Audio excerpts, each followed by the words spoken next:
Great. Okay.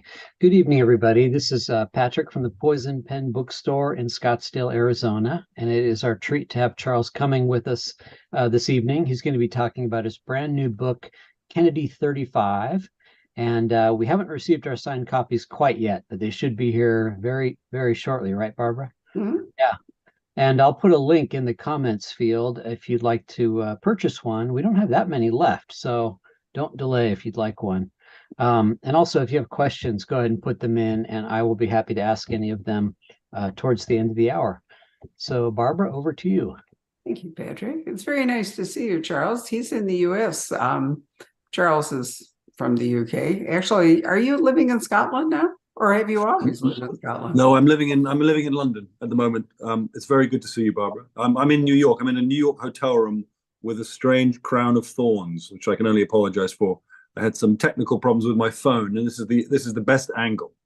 Now it looks very nice, and I sort of like the whole crown aspect of it. After Especially, all, it's quite Scottish. It's like a sort of reindeer or something. oh, it really is. Right. So we're going to go on an international trip. We're going to be talking about Rwanda and Senegal and other places. But just as a brief bio for those of you who haven't encountered Charles before, he's the author of 12 novels, including A Spy by Nature, Typhoon, The Trinity Six, the Thomas Kell Trilogy, and the Box 88 series, of which this is book 3. So actually, is this book 13 or is this book 12?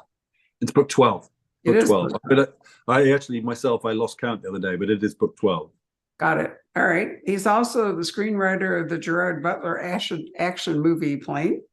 And, all around interesting spy master, often compared to John le Carré. British spy novels tend to be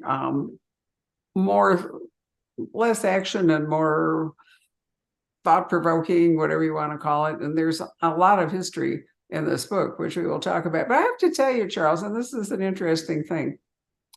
I think this book would have been better had it been entitled Avenue Kennedy 35. I saw that you said that. I did say that, and I'll tell you, it's because most Americans see the word Kennedy and they think they're off into another round of the Kennedy assassination theories.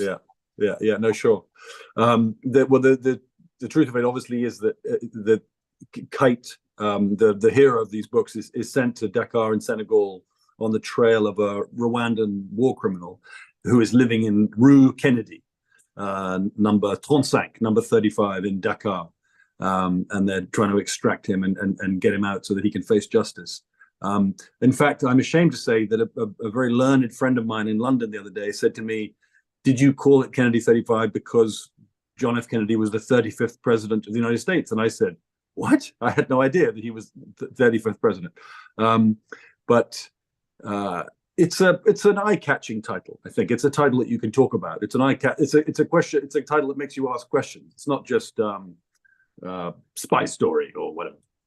It's very true. And of course, it would have been Rue Kennedy 35 would have been superior to Avenue 35. I couldn't even get it right. No, I just thought it was interesting because, I mean, you're basically a UK author, and therefore your books are published and titled in the UK. And I'm not sure that, sometimes there are words or, incidents or histories or something that don't fully translate, even though we are divided by a common language. And Yeah. as I said, I think for most Americans, the word Kennedy evokes something completely different. Yeah. Nonetheless, since there are so many conspiracies and unresolved questions still about the Kennedy assassination, it is apropos in a way that Kennedy is on the title of this book. Yeah. No, I remember I wrote a book called The Man Between about 6-7 years ago. And my American publishers at the time, St. Martin, said we want to change it because putting a female or a woman in the title was all the rage because of Girl on the Train and Gone Girl. And so it became The Moroccan Girl in the United States. And I've always regretted that. I always wish I'd stuck to my guns and just called it The Man Between, because it now has 2 titles, and I get sort of angry messages on Facebook going, "Hang on, I bought your book twice." Right. Or people who are excited, like I've written a new book and I haven't. It's just the same book with a different title. Well, there was indeed a time when every book was called The Girl, the Woman, the Sister, the Mother, whatever it all is. And, I'm hoping that that's all passed. But we'll see. Anyway, aside from, I wanted to mention the title because many of you looking at the title, watching this, might indeed think that it was going to be a book about Kennedy. And it's not. It's a book. So another question for you. You are writing fiction, but you have some very serious and disturbing numbers in this book, some statistics. So would I be right in assuming that all of that you have looked up and those numbers are in fact true? You mean the Rwandan genocide? Yes. Yeah. Unfortunately, yeah, that's all true. There's a sort of note that I've written at the front of the novel, which sets out the ghastly carnage of 1994, a very brief season in Rwanda, where the Hutu minority set out to eliminate, really, to murder the Tutsi majority, in part armed government of Francois Mitterrand. Not to say that they were plotting it, but they certainly turned a blind eye. And one of the principal characters in Kennedy 35, I've called Augustine Bagaza, who's based on is a conflation of different people who worked at a radio station called Radio Mille Collines, Radio 1,000 Hills, in Kigali, the capital of Rwanda. And they were men like Bagaza were getting on the microphones, getting on the airwaves, and telling people to go out and to murder their Tutsi neighbors, to annihilate them, to wipe them off the face of the earth. And they did do that with machetes and knives, and in some cases guns. And many of the people, listening to us now will remember this awful period, and a very brief period in the mid-1990s. And I believe actually that it was your President Clinton, the greatest regret of his 8-year administration was not doing more to stop the Rwandan genocide in its tracks. And the United Nations had forces there, but they stood aside and allowed the bloodshed to continue. And slowly over the last 25, 30 years, some of the perpetrators of this monstrous crime have been brought to justice, but all too slowly. I don't want to give anything away, but what on earth was the motive of this people working at this radio station to basically call for genocide? What was in it for them? It's a good question. I mean, it's just, you look at what's going on in the Middle East at the moment, or all parts of the world. There's so much hate. There's so much malice towards one's neighbor, whether it's based on religion or politics, or I think historically the Hutus in Rwanda and in that part of Africa had felt marginalized and in government, economically by the Tutsi minority, and so it was just it was a tribal war, really. Brought about by the assassination of the Hutu president of Rwanda, who was brought down by the Tutsi freedom fighters, who are led by Paul Kagame, who is still in charge of Rwanda to the present day. But just a blood feud, tribal escalation, which got completely out of control. And also shows us that technology allows these kinds of things to have a megaphone and escalate. Social media, all the rest of it means that hate can spread. It's interesting. Yeah, it's quite interesting. I mean, it's a good parallel, because obviously in those 30 years ago there was no Twitter, there was no Facebook, exactly, and yet there was no television really in a lot of these parts of Rwanda. But people were tuned to their radios; they were getting information from their radios, and they believed it in the same way that they believe what they hear on MSNBC or Fox News or the BBC or whoever is. I mean, I know people get into an echo chamber, Charles, and they only hear what they want to hear. And I mean, we sit around every day and just marvel at the things that people accept is true that aren't, and wonder how in the world they let them, or who still believe. And I mean, I'm trying to figure out the Colorado judge, for example, who said that Trump engaged in insurrection, but he could still run for president. I'm still trying to figure that one out. Yeah, well, that's factually true, but it is a very strange. But I mean, the point is that even when things are proved to be true, somehow or other, there are people who are either convinced that it doesn't matter, or I don't know. I don't want to get into politics of today, but I did think it was interesting that your book has come out, as the whole thing with Hamas has begun. And, the reasoning behind Hamas, if you look at their statement about what they're doing, seemed to me to be quite similar to what you're talking about in this book. Yeah, no, Hamas is their intention is to annihilate and to wipe Israel off the face of the earth, and they're quite clear about that. Not just Jews, but Christians. Their mission is basically to wipe out everyone who is not of their particular belief sect, whatever you want to call it. It's a much broader. No, it's absolutely terrifying and nihilistic in the same way that ISIS was nihilistic and branches of Al Qaeda as well.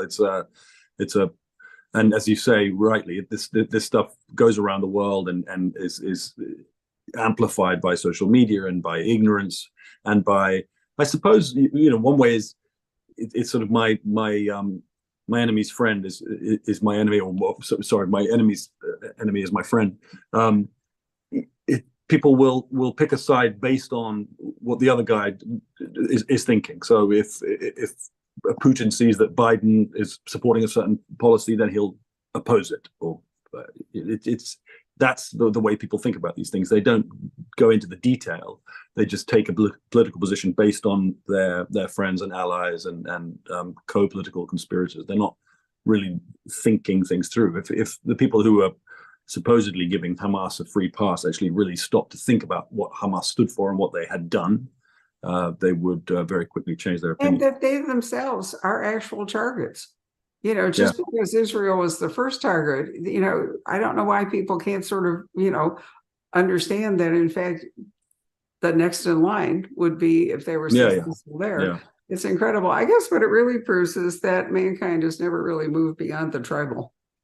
Yeah, no, I think that's exactly right. And from, I'm in New York now, but I live in London, and looking at the United States over the last 7, 8, 10 years, it's so polarized and so poisonous, and there's so much ignorance, so many lies. It's we worry about America. We do. You should. Hope, you can look back at other aspiring dictators and recognize that anger is that thing they weaponize in order to gain power and try to keep power. And, and they foster it. There's no effort at conciliation or, cooperation or whatever. It's all about stoking anger in order to gain personal power. But anyway, we are in 1995, where in fact, Lachlan Kite is a fledgling agent with Box 88. So for anyone who hasn't read the first two, why don't you tell us a bit about Box 88, because it seems to me kind of a sine qua non of spy novels that there's always some agency, that is running whoever the operatives are. Do you think that that's a tradition, especially the British spy novel? Do you know what? I wasn't really aware of the tradition until I wrote Box 88, and then obviously I thought about Mission Impossible, the Mission Impossible unit, or to explain to people who are watching and listening, Box 88 is a fusion of CIA and MI6, of MI5 and FBI, of NSA and GCHQ, the sort of best of the best, working together under the radar, so to speak, with very little oversight and a lot of money, doing operational stuff that they would otherwise need a huge amount of bureaucracy and box ticking and meetings and planning to go ahead and do. And I'm not interested in writing about meetings and bureaucracy and ministers and cups of tea and rivalries in the office space. So Box 88 allows me the freedom to get out into the field, as it were, quicker. Sometimes it's, I think, slightly incorrectly described in some reviews as a black ops service. I never really imagined it like that. But it's funny, when I was planning Box 88 5 years ago, I was having lunch with a friend who used to work in MI6, and I said to him, I'm planning this. I've got this idea. What do you think? That there's this sort of elite squad of people within MI6 and CIA who are secretly working. He said, I was convinced there was something like that when I was working there. So I wasn't hopefully not too far away from the truth. But it's really just, as I say, to allow me the freedom to get away from the bureaucratic wranglings and the political oversight, which to me sort of gums up a lot of stories of that kind. This is a spy novel, but there are a number of books that are more military fiction, and they have the same thing. I mean, Tom Clancy has The Campus. James Rollins writes about Sigma Force. Vince Flynn, I can't remember. There are all these, and it always seems to be a need for some sort of more flexible, as you point out, unit. Yeah, I Avoids. suppose it's also to do with reality. That if one was absolutely true to the reality of an MI5 operation in London, or true to the business of a foreign intelligence officer working for MI6 recruiting in Beijing, for example, you probably wouldn't be able to have as much fun as a writer, and therefore the reader would not have as much fun. It would be slowed down by due process, as we would say in America. And so you have in Le Carre, you have the circus. In Mick Herron's novels, you have Slough House. In mine, you have Box 88. It's to do with sort of world building. So the reader, he or she knows where they are. They know who the principal characters are. They know what the rules of that service are, even though there is not a cat and hell's chance of any of them existing, apart from possibly the circus and maybe Box 88. But it's, as I somebody very wise, I forget who it was at the beginning of my career, said, Charles, it's not what happens, it's who it happens to. So it's the characters, it's the protagonists, it's the George Smileys, it's the Jackson Lambs, it's the Lachlan Kites that people are interested in, and that they go back to book after book after book. And as long as the sort of grammar of that world is correct and logical within its own parameters, then I think that they don't mind. Because the spy writer is never going to be true to what really goes on. It's interesting that you don't mention James, the Ian Fleming and James Bond, and the whole apparatus around, Bond with, all the people there. Yeah, well, Bond Fleming based that in part upon his real service, in the war when he was in. I'm trying to remember we had the OSS, and I'm trying to remember what the British. What was it? He was in naval intelligence during the war, and there's a very good new biography of Fleming written by Nicholas Shakespeare, which has come your way. I think it's been published. I don't know if it's been published in the States yet, where he goes into some considerable detail about just how involved Fleming was in intelligence work in the immediate years before the war and during the war. He was much more of a spy than John le Carre ever was, which is quite interesting. And yet le Carre's books are far more realistic about that world. Fleming's, as you would have heard this 1,000 times, but Bond isn't an intelligence officer. He's not what MI6 would recognize as a spy. He's an assassin with a very, in fact, Barbara, look, I'm drinking a martini. Excellent. He's got a very good expense account, and he travels alone, and everybody knows that he likes his martini shaken, not stirred. He's the world's worst spy, but a fabulous, great world building, great villains. Moneypenny, M, Q, Felix Leiter, the CIA guy. He's always like one step behind, but helps out in the end. People, they love those books, and then they obviously love the movies. Well, let's remember that Ian Fleming was basically a fabulist. That's why he was good at the war work that he did do. That's why he wrote the kind of novels that he did. Did you watch the documentary, the interview with John le Carre that is just aired over here?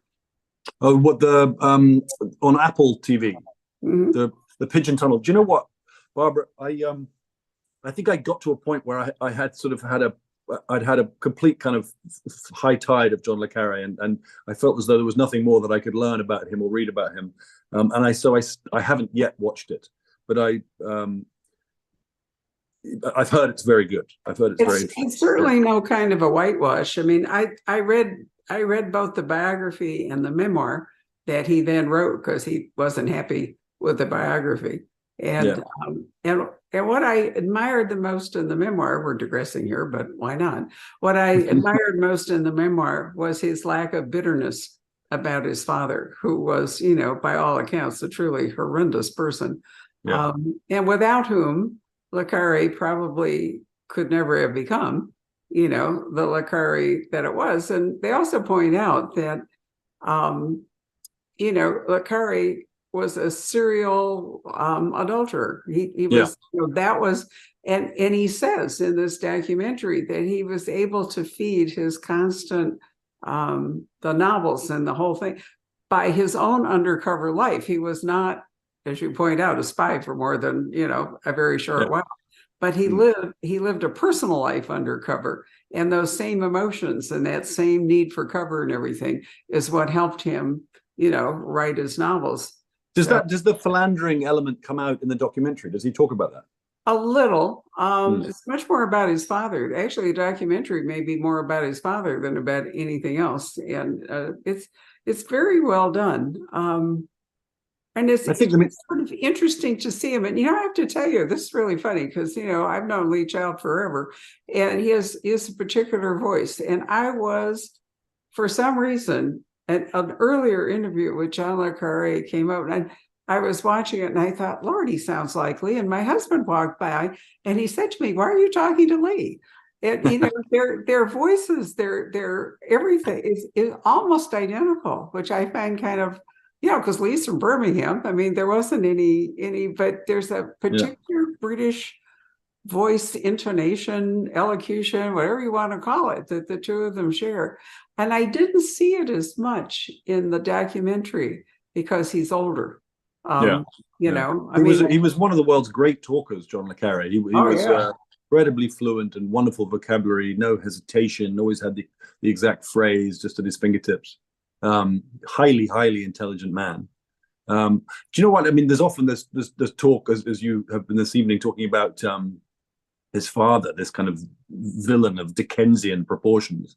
But I think the key person in David Cornwell's life was his mother, because his mother abandoned him when he was a child. And as anyone will tell you, that's pretty much the worst thing that can happen to anyone. And I think the searching for the sort of replacement mother figure.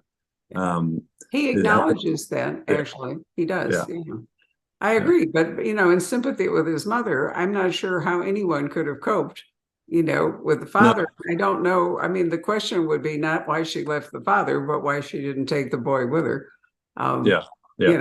That's really the key question there. Well, anyway, having wandered all about, there has been some interesting new arrivals in the spy genre, which I think there's a woman named Petoniak who has written The Helsinki Affair, for example, which is really very good. There were a couple of debut spy novels last year.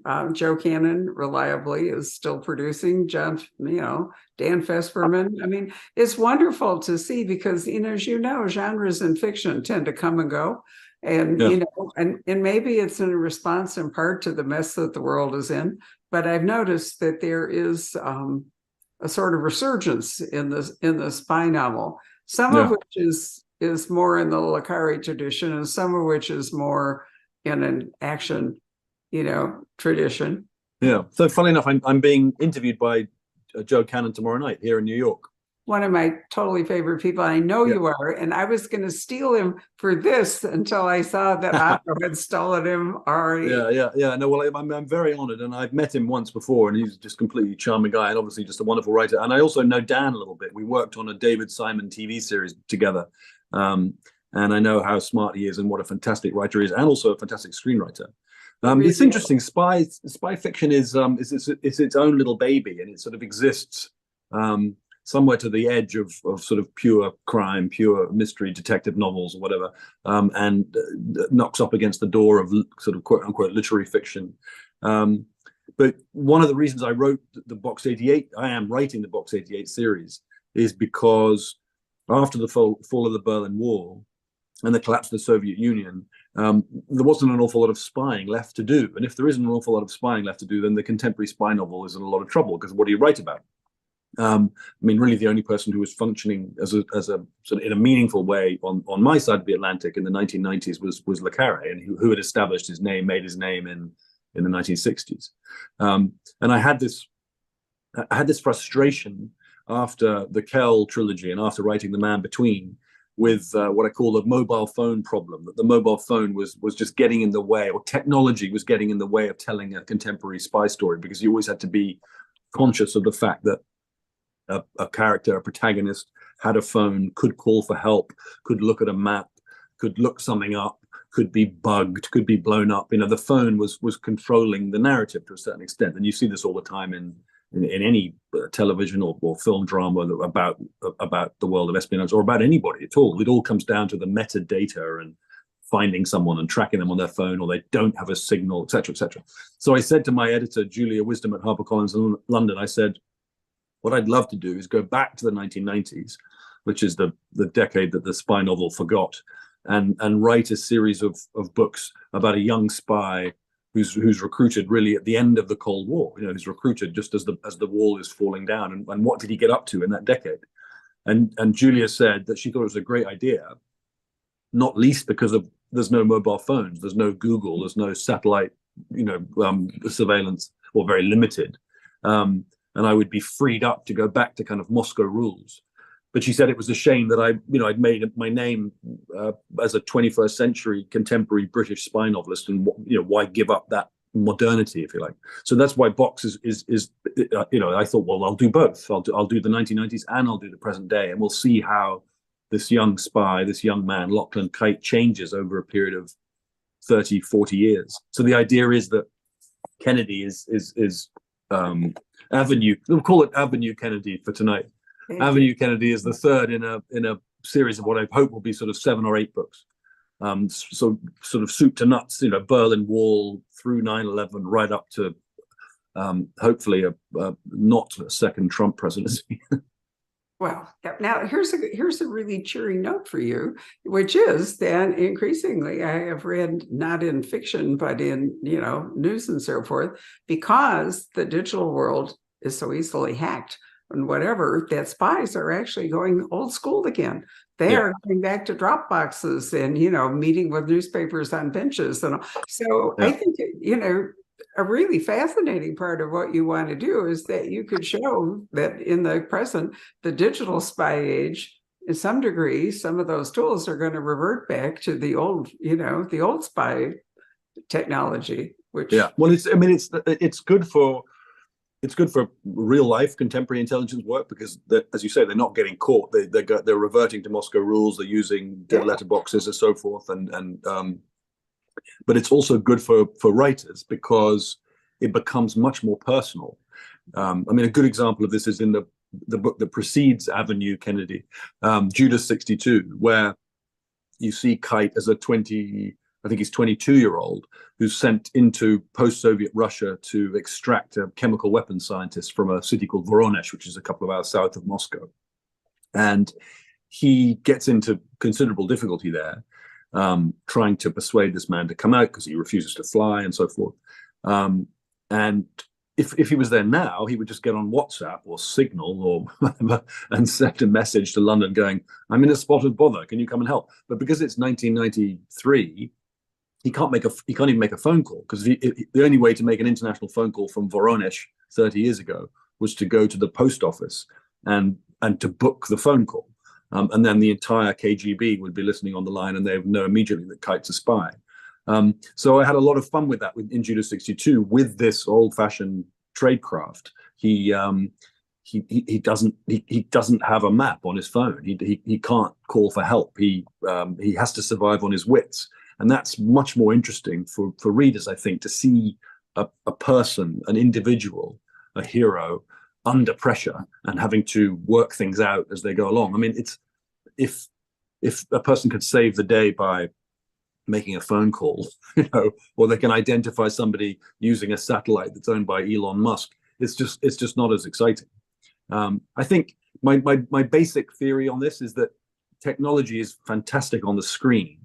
It's really exciting, the computers and the images and the whip pans and the CCTV and all these great directors like Greengrass and everybody. They make the best of the technology, but on the page, the old school intelligence work, the gumshoeing around, the recruitment, the as you say, the park benches, that's what people love, and that's why, for example, Joe Cannon's books are so evocative and so splendid, because he doesn't have to deal with these things, No, it's absolutely true. But, here's an interesting thought. You can use, as you're moving forward, you can use old school stuff to thwart the new school stuff in your books. I mean, I think it's fascinating that, you could have, for example, somebody threatened by digital hacking and then have to go out and resort to the older spy methods, to work Yeah. it out from there. You could really have the best of both worlds. Yeah, but as you were saying, digital hacking, and earlier in the conversation, I was thinking about we were talking about the effect of social media and so forth. Yeah. And one of the great problems that's coming down the line, it's already here, but it's going to be terrible in America next year, is fake videos and Right. images showing Biden saying or doing something that he hasn't done, or Trump, and people will look at it and they'll believe it with a sort of confirmation bias. And trying to write about that, trying to describe a fake video is a hard thing to do as a novelist, because it relies so much on a series of visual images. But yeah, I think you're basically right that you could have a very low tech spy solving high tech problems in the present day by going back into the old ways, the sort of samurai. Right. Well, we've given us in Avenue Kennedy 35, we have given it the Rwanda genocide background. But in point of fact, we're in Dakar, Senegal. Now, I've actually been to Dakar, Oh, Senegal. have you? I have. Wow. Years ago, when the Queen Mary II made its maiden voyage, my husband's mother was determined that we would be on the ship, which indeed we were. And it actually had a gunship escort because it was right after 9/11. And there were concerns that the Queen Mary II was going to be as obvious a target as, let's say, the World Trade Building. So off we go. And it sailed from Florida to the Bahamas and then straight across the Atlantic to Dakar, Senegal, for Wow. reasons I have never understood. And have you been there? Yeah, I went to Dakar twice. I've actually also been on the Queen Mary. Okay, Was, well, if you recall, there is an island where the slave trade yeah, in the harbor, and people often forget that it was Africans who actually captured other Africans and brought them, and then it was the Arab traders, who did all. Anyway, everybody wanted to go and see the slave island, and there are like 2,600 passengers on the ship, and there's a little ferry that was supposed to be like 500 people, but instead something like 1,100 people piled on it. And I can still remember looking out there at the gunship and thinking how lucky we were to have it, because when the ferry sank, the gunship would come and rescue us all out of the harbor. So, yeah. Were you there? I was in Dakar the first time I went. It was October, so it 2 years ago. 2 years ago, almost to the day. And it was I've never been so hot in my life. It was incredibly humid.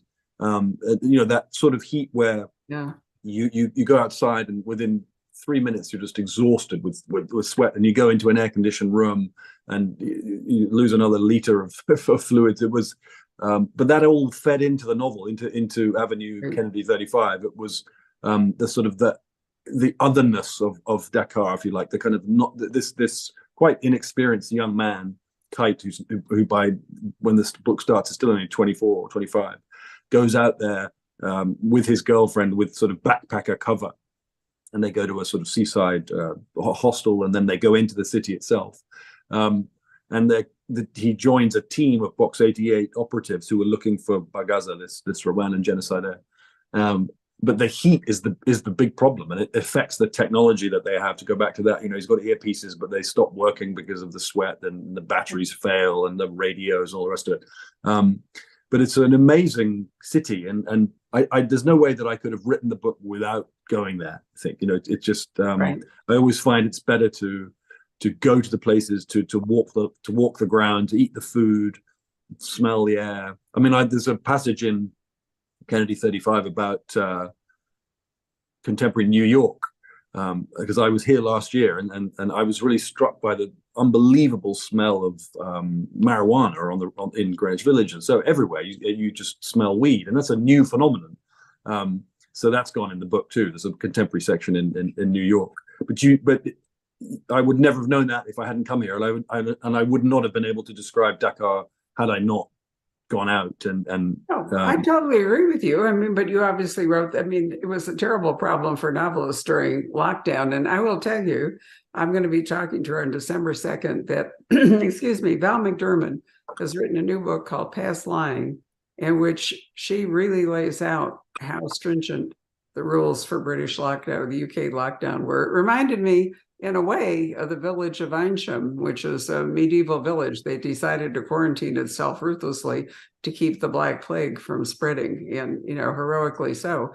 But it was hard to understand because lockdown here in Arizona was hard. I mean, it didn't really even exist. It was really.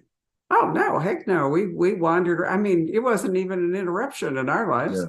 I think it was the same in Senegal. Actually, I was there at the sort of tail end of the pandemic, if you like, and because of the heat, basically the heat in Scottsdale and the heat in Dakar is going to burn off this nasty little virus before it's got a chance to get going. But in damp old London and Glasgow, we were pretty terrified of it and sent to our rooms for a considerable period of time. But I think the thing that I never quite understood the absolute rage against Boris Johnson and some of the, other privileged people who broke lockdown until I read Val's book and recognized how, people really did try to obey these very stringent rules and the penalties that were. The Brits. So the Brits basically are quite biddable and conservative and law-abiding, much more than the French and much more than the Americans.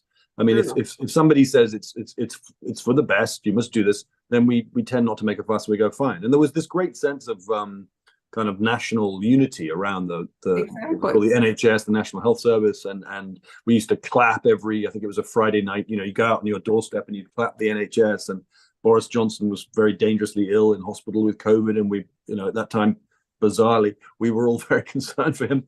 But yeah, I'm sure you'll talk more about this with Val, but to then discover that the whole thing was they weren't obeying their own rules and they were telling us what to do, and with a sort of tongue in their cheek, you feel humiliated, you feel angry. I mean, it was so clear why, that here again, when I say, we are divided by a common language, but our experiences, can be quite different. In Arizona, it really is because we have so much space. I mean, we have enormous amounts of space. So there was no reason why we couldn't go out, walking at night or go to work or whatever it all is. But anyway, we digress. Let's go back and talk about your two villains, because it's pretty hard to imagine two more ghastly people than, you tell us about it. I think Grace, I mean,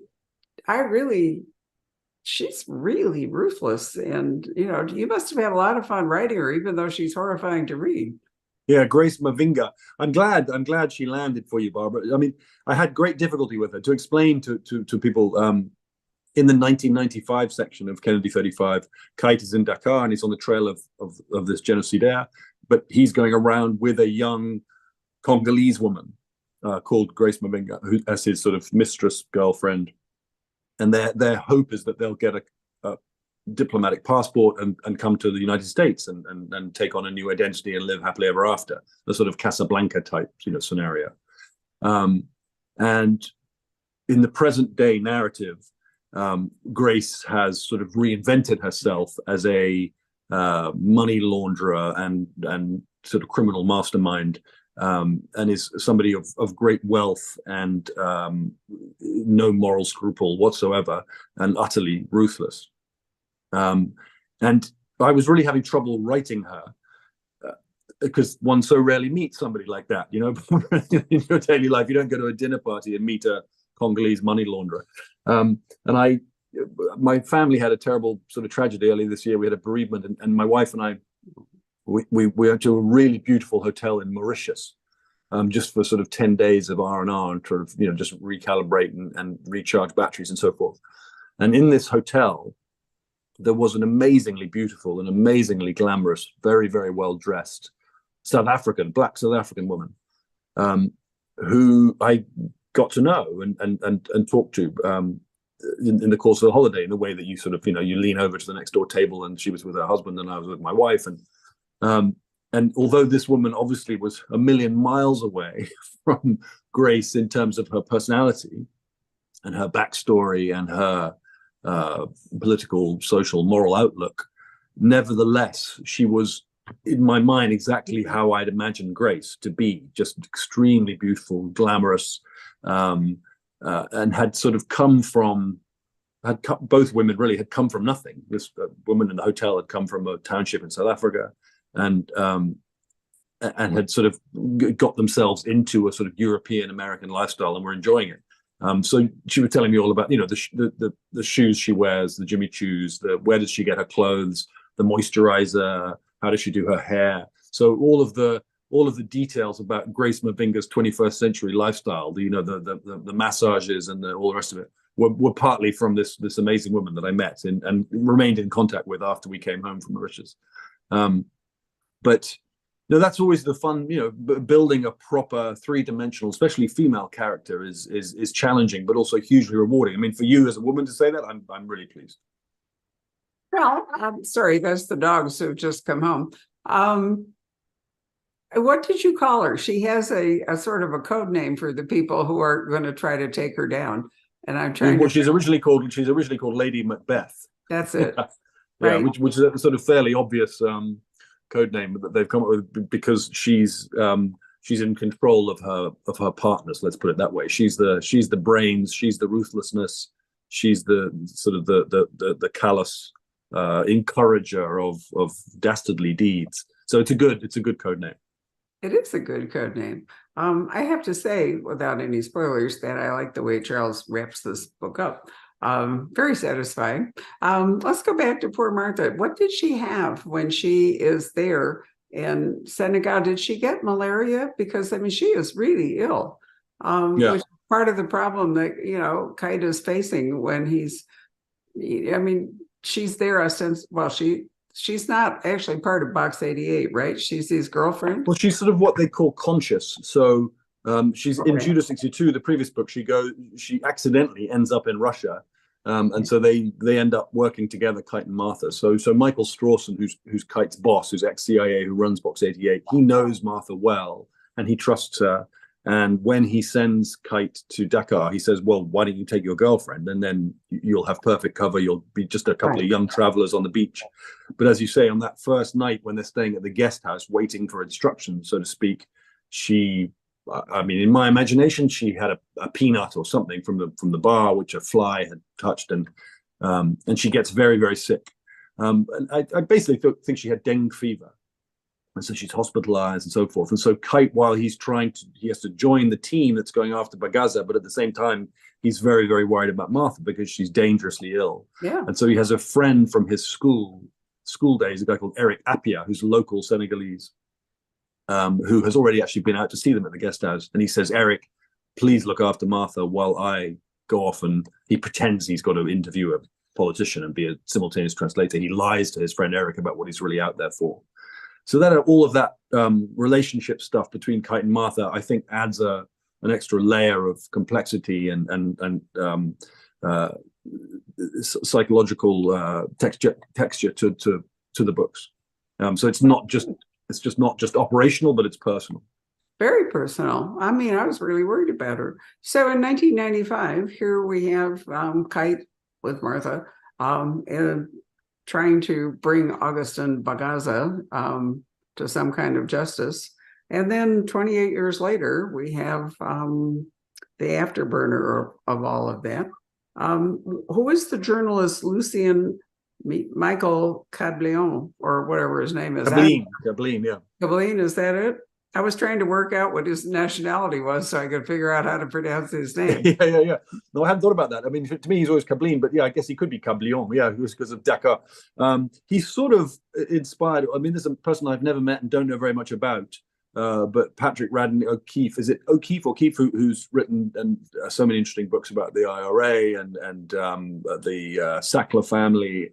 Cablin is partly inspired by him, and he has hugely successful podcast, internationally successful podcast about intelligence matters, political matters, and so forth. And he has been in touch with a French intelligence officer from that time, from the 1990s, who has said to him, bad things went on, and rules were broken, and people died, and lies were told. Sorry, there's a New York siren going on.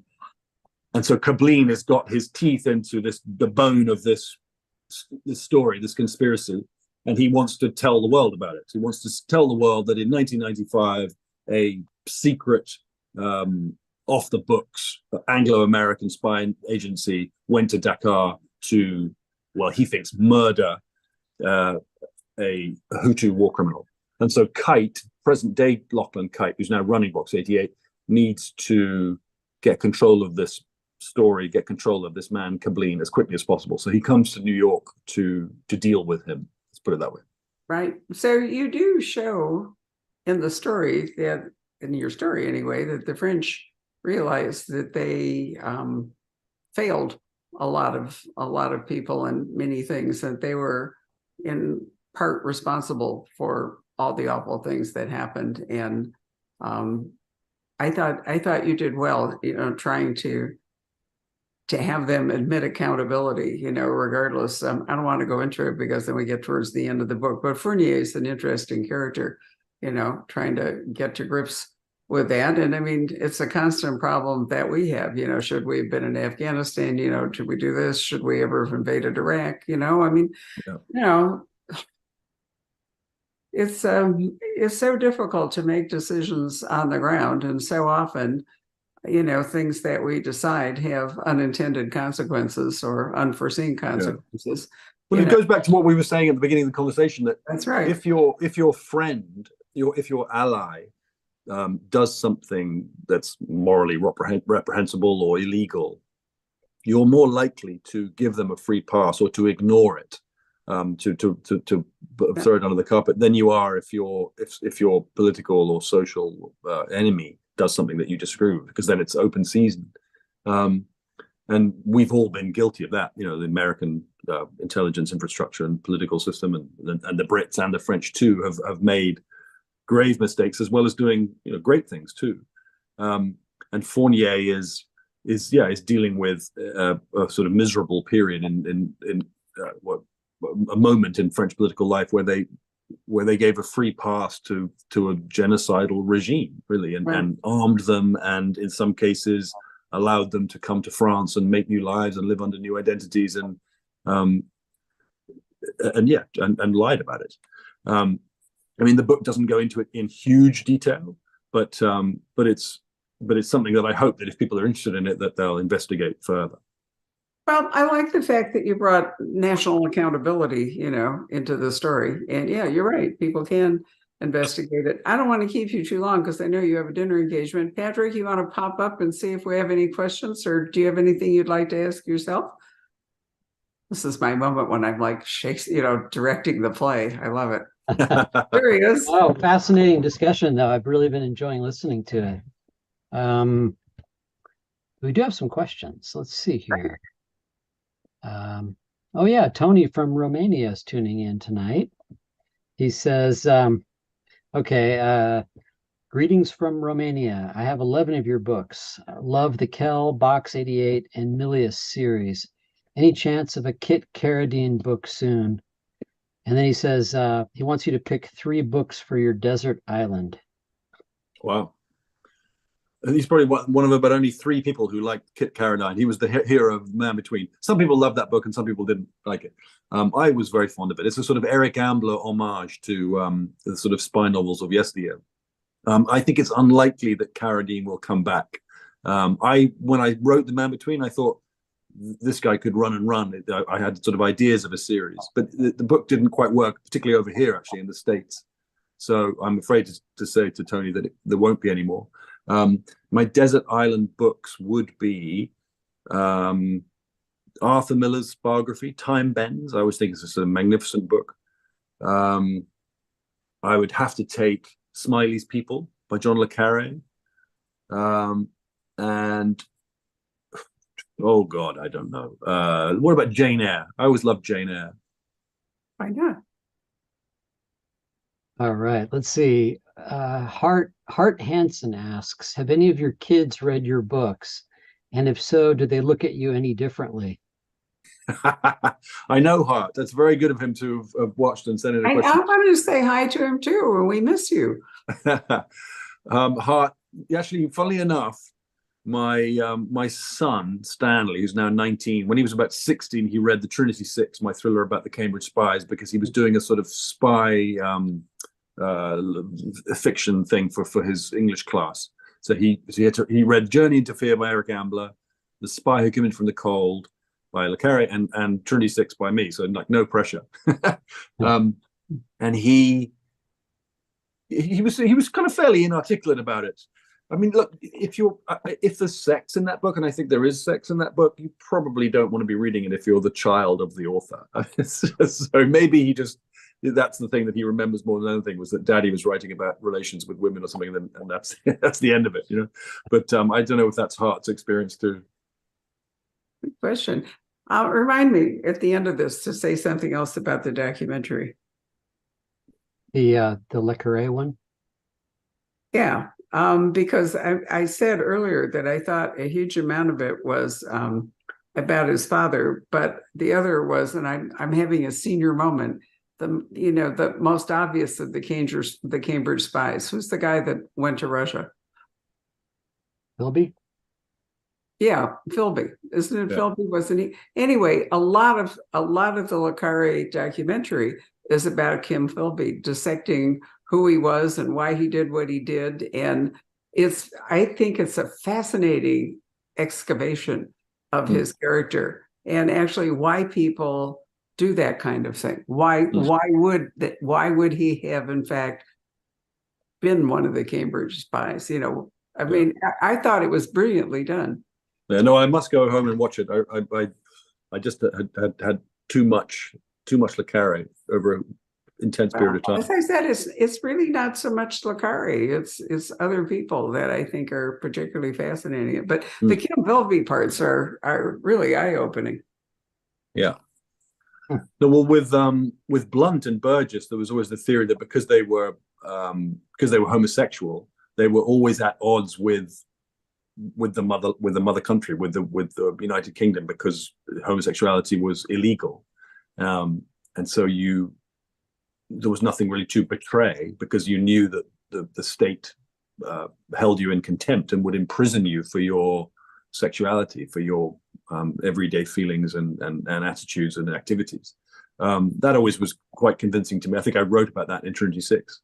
With Philby. Yeah, I mean, I think Le Carre sees a parallel there because they both had monstrous fathers, and they're almost sort of opposite sides of the same coin, and that Philby went one way and Le Carre went the other. Right.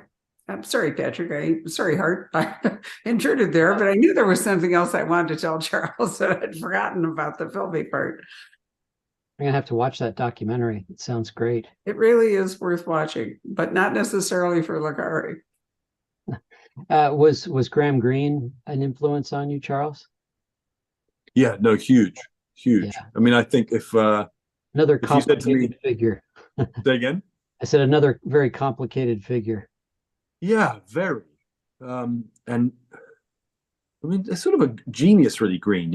You read his life story, and was so productive, so full of stories, so full of work, and incredibly brave. The journeys he made into Africa as a young man, and the traveling and the curiosity, and but just so high functioning, just churning out short stories, plays, novels, 500 words a day every day for 70 years.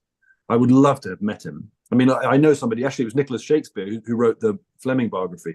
Nick met Graham Greene a couple of times and said he was unbearable because he just spoke about himself all the time, which is often the case with these huge literary figures. But no, if you said to me, you have to take either Graham Greene's books to a desert island or Le Carre's books to a desert island, I would take Graham Greene. Blimey. Just for the range, apart from anything else, Also, I think that towards the end of, I've been a bit down on Le Carre tonight. I mean no disrespect to him, but I think in the latter half of Le Carre's career, I think the quality really falls away, and the voice changes, and he becomes almost sort of camp. And it's, whereas the earlier books, right up to sort of Constant Gardener, they had sort of much more subtlety. You didn't hear Le Carre so much behind the writing, whereas Green was much more sort of modest in a way. And I think it's almost impossible to find a television interview with Graham Greene. He just never put himself in front of a camera like this, and I like that about him. And I like the fact that you don't really get a sense of him at all in the books, apart from the tortured adultery and the tortured Catholicism. But he had just this extraordinary range of ideas and characters and locales and different moods. He was really an amazing writer. Do you have a favorite of his books? Yeah, The Comedians, I think, is amazing. The Haiti book. Okay. And also, obviously, Brighton Rock and Power and the Glory and End of the Affair is an amazing book. I like that really strange one called The Ministry of Fear. Yes, yeah, and that's quite early, isn't it? Yeah. Yeah, because he was obviously right there when the Blitz was occurring, and those I know we're digressing, but those Norman Sherry biographies are really great. Yeah. Yeah, well, I mean, Norman Sherry went sort of mad, didn't he? Just sort of, he wanted to interview every waiter that had ever served Graham Greene a fried egg. He sort of turned every page, the Robert Caro thing. He's so industrious, and he went everywhere and sort of followed him around. But yeah, no, he was remarkable. Before we leave this discussion, I also think it's really hard for anyone anyway who was around in the 90s to think about George Smiley without thinking about Alec Guinness. I mean, it's just, I mean, I remember watching, Guinness on the television. And I think for many of us, that sort of shaped the whole way that we read Le Carre was Guinness was so remarkable. I think Le Carre found it very difficult to write Smiley after Smiley's People, because he just saw Guinness in his mind. And, you could not only saw him, but hear him. He had a very distinctive, voice and so forth, in addition to everything about him. Yeah, but it's a good problem to have for a writer. If we almost had Paul Mescal playing Alec Milius in my first book, A Spy by Nature. He was all set to go, and then Ridley Scott came along and offered him 5 times as much money to do Gladiator 2, so we lost him. But if Paul Mescal had played Alec Milius in The Spy by Nature and maybe had done a sequel, The Spanish Game, I would have had, no problem with that. Sort of trying to conjure up a third book with Paul Mescal as Milius, I would have been fine. Anything else, Patrick? Yeah, there are more Carradine fans coming out of the woodwork. Yeah. So let's see, the underdog. I think, well, you've addressed some of these things. Renee asks, so your protagonist ages throughout your books in real time, vaguely? Yeah, but so Box 88 starts in 1989. So you see Kite as an 18-year-old. He's recruited out of a school very closely resembling Eton College, the famous school with tailcoats in England, to spy on the family of his best friend in a villa in the south of France. So you see him on his first operation still as a teenager. And then in Judas 62, you see him in Russia, as I've described, trying to extract this chemical weapons scientist from Voronezh. And in Kennedy 35, he's in his mid-20s now in Dakar on the trail of this war criminal. But in each book, you also see Kite at broadly my age, so 50, 51, 52, looking back on those operations, and some of which have come back to haunt him. And so you get a sense, I hope, of how he has changed as a man, as a spy, as a father, as a husband, and I think that the idea is that once all the books are done, 6, 7, 8 books, there'll be a kind of magnum opus of Lachlan Kite's life from age of 10 to the age of 60. Why do you have a specific number? Of books? Mm-hmm. Because if I said 10, it would just, the prospect of it's too exhausting, Barbara. Okay. I mean, I didn't know if you had some giant overall story arc that No, I've got the evolved with last one. book eight. The last book is the Al Qaeda book, is the 9/11 book. But so it's a question of how many I do between where we are now, 95 and 2001. So it might be 4 more, 3 more, 5 more, 6 more. I just don't know. But you do have a capstone involved that you're writing towards. Yes. Got it. Okay. Yeah. That makes a difference. Yeah. No, so the flashbacks will be the sort of bookend, if you like, is Berlin Wall, 9/11. Got it. Will you continue with kind of your pattern of using the numbers and the, Judas 62? I think so. I mean, I can see that people are going to get confused by them, but I think as long as the principal word in the title, Judas Kennedy box, is intriguing or striking enough, I think I'm okay. I think to change now would be a bit odd. Yes. So 3 books in. One. Yeah. I mean, if I was going to change, now's the time to do it for 4, 5, 6. But I think I'm just going to keep going. Yeah. I think that's it for the questions. Wonderful. Well, I'm consumed with envy that you get to spend an evening with Joe Cannon. I haven't been up to New York. He keeps inviting me for dinner, and I haven't been up to New York for. I've been with Joe through his entire career. He was here for Los Alamos. We have done every book. And, he's just, I think, a remarkable, he's a lovely person. And I think a remarkable novelist. Same with Dan Fesperman, right, Patrick? We've been with Dan, all the way Dan's back. great. Yeah, he is. So I'm very happy that the spy novel is, It's great seeing some women kind of coming forth. That's very true, too. Alma and Kathleen Kent, my friend. Yeah. And I'm trying to remember, Joe and I did the interview for the debut author, and right. Anna, whatever her name is, but Joe really liked her book. And so he and we've done a lot of Zooms together with, about other authors, because he's a wonderful reader. Yeah.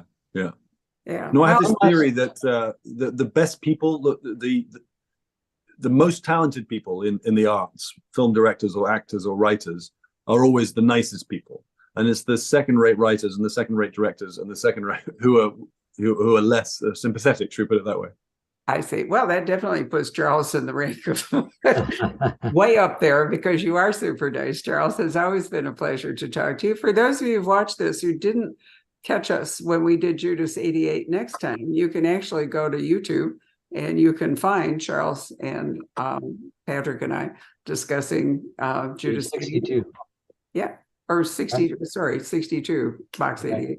Anyway. Yes, you were getting confused with the numbers already. I know, but it's great to have this archive, where it's possible to have these conversations, and then people can find them. Yes. But before we go, I just want to say a huge thanks to both of you for your support and for selling the books. And it's hugely appreciated, and a great pleasure to talk to you both again. Well, we appreciate it a lot. And maybe, before this is done, we can get you all the way to Scottsdale. I'm happy to tell you there's a nonstop British Air flight from Heathrow to Phoenix every day. And is there? Absolutely. Oh, okay. Funnily enough, I'm working on something which might require me to come to Arizona. So, fingers crossed. Well, and it doesn't have to be with a book. Should you decide to do a research trip or something, just let us know. It would be research. It would be research. Yeah, no, that'd be wonderful. We'd love to have you. There's always that opportunity. Anyway, you are off to enjoy dinner, and I'm off to corral the puppies, and Patrick's off to close the bookstore. So thank you all very much for watching. Thank you so much. If we don't see you, let me wish everyone a happy Thanksgiving that is watching this, celebrating it however you wish to. And for us pilgrims anyway. Yeah, right.